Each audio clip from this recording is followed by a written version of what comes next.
The Roundhouse is a novel about a young adolescent boy, Joe, that has to grow up very quickly due to an attack committed on his mother, Geraldine. This cruel act took a bigger toll on the family than expected, which caused Basil, Joe's dad, and Joe to investigate the crime.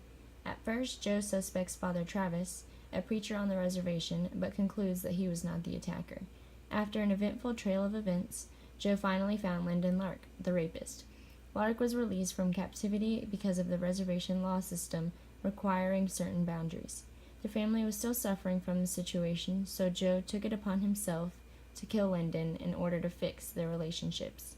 Although succeeding, Cappy, Joe's friend, and Joe had long-lasting effects. So foreshadowing was my first device, and the quotes I used were, "I tease Margaret to this day about what she wore to that powwow. That is because I remember every detail." And the other quote, "I had 3 friends. I still kept up with 2 of them. The other is a white cross on the Montana High Line. His physical departure is marked there, I mean."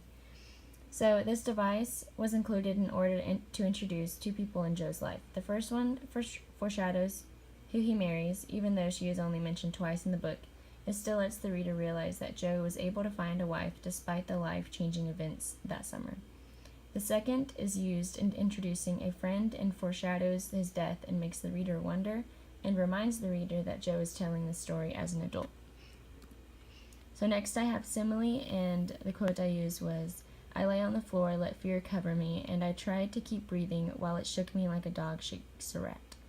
So this simile illustrates how his plan is affecting him. It is physically making him sick, and in this scene, he is also having a panic attack. This reveals to the reader that Joe is not that cold-hearted, and that the action of killing Lyndon will affect Joe the rest of his life. Next, I have personification. There was a moment of intense quiet, then a low moan of air passed through the crack in the silvery logs of the roundhouse. I started with emotion. The grieving cry seemed emitted by the structure itself. The sound filled me and flooded me. Erdrich personifies the roundhouse, a sacred ritual building, by it letting out a low moan of air. The reader realizes the intensity of the moment, and Joe figures out where his mother was raped. This is an extremely emotional realization for Joe that is shown through the personification of the roundhouse. Next, I have metaphor. Small trees had attacked my parents' house at foundation. So the trees attacking the foundation are explained as a metaphor for the attack on Geraldine and the breaking of family balance they once had. Joe relentlessly went after the one who attacked his mother in order to save their sacred family. So next is text to self, and this book allowed me to experience the effects of rape can have on an individual as well as people surrounding them. Text to text, Cappy's heartbreak over Zelia can be connected to the poem A Broken Heart by John Donne. Cappy and Zelia fell in love, and as soon as she leaves, Cappy becomes heartbroken, and his heart is even shattered as glass, just like John describes before in his poem. So text to world, this book allows individuals to understand how reservation life functions, and also how the state justice system and reservation justice system shared a complicated relationship. This difficult relationship is the reason why perpetrators cannot be prosecuted. Setting. The Roundhouse was in North Dakota on an Ojibwe reservation during the summer of 1988. Being on a native reservation, the story outcome would have been different if it were somewhere off of the reservation because of the confusing law system requirements. If Lyndon went to prison, Joe would not be struggling with the thought of killing someone, and Cappy may still be alive. Some of my favorite quotes were, "I should feel happy watching them across the table, but instead I was angered by their ignorance.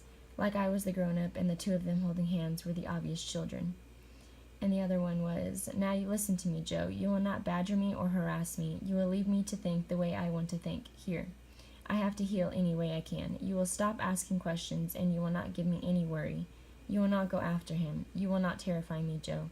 I've had enough fear for my whole life. You will not add to my fear. You will not add to my sorrows. You will not be a part of this." So I like those.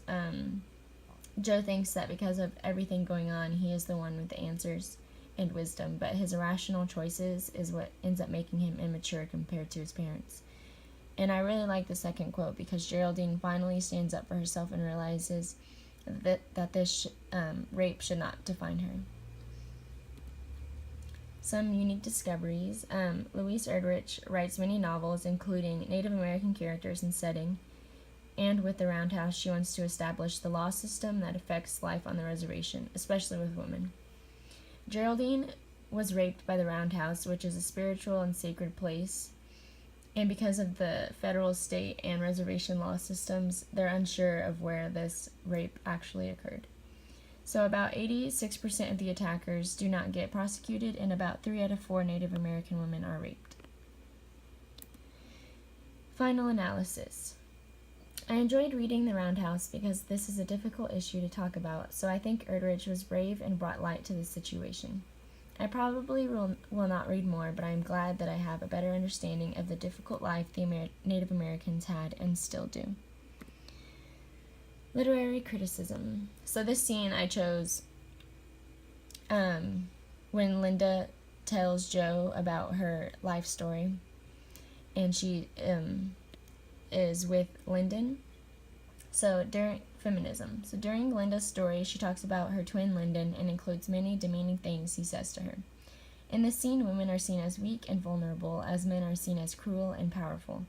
Although Linda has the ultimate control over whether Lyndon will get her organ or not, it seems that he manipulates her into giving it to him, so he has the power over the situation. Marxism. Erdrich is a white female writing about Native Americans who have a lower class than herself. In this scene, Lyndon is very rude about Native Americans and creates himself into a racist.